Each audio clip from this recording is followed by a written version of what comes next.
Today I'm going to build an artificial fire for my garden railroad. I'm going to start with a typical tabletop flame light. It's a Halloween decoration, and it has a fan and some cloth, and then it has lights to illuminate the cloth. And I'm going to install that into a PIKO building. I had cut the building down to make it narrow enough to fit the space I had available on the corner of Main Street. To get this unit to fit inside the building, I'm going to have to trim off some of the material along here, and I might trim a little bit off of here. I wanted the flames to just penetrate the roof. I went to my junk box and I found these plastic spacers. So I took one and I cut it and I mounted it to the bottom of the fan, and it gives me just about the right elevation.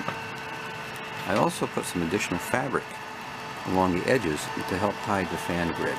When you create a showpiece like this, people are going to look at it very closely, so you need to pay attention to detail. Here I put in a broken beam in back of a broken window, which is going to be in the front of the building. I cut a hole in the roof for the flames to come through. I heated the edge of the hole with a blowtorch, this way it would get soft and I could bend it. However, it caught fire several times, so you need to be prepared to deal with that. It also warped the roof significantly, and so I had to put large stiffeners on the edge to flatten it back out.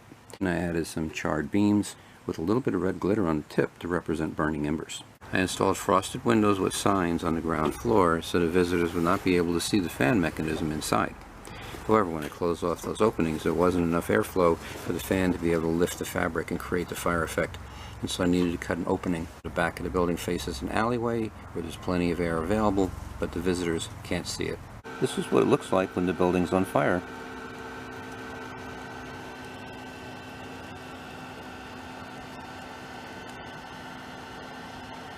The flames can be quite convincing, but there's no smoke. So, to create the smoke, I put a fog generator behind the buildings on Main Street where it can't be seen. I added a baffle system that directs the fog into the alleyway behind the building that's on fire. And here's the fire with the smoke effect.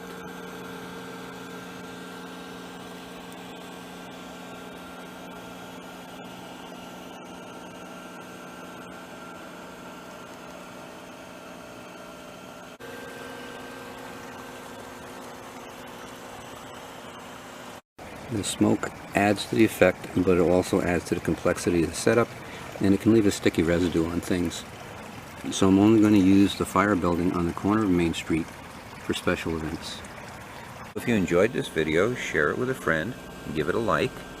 And if you'd like to stay up with future content, please subscribe to the channel. And as always, thank you for watching.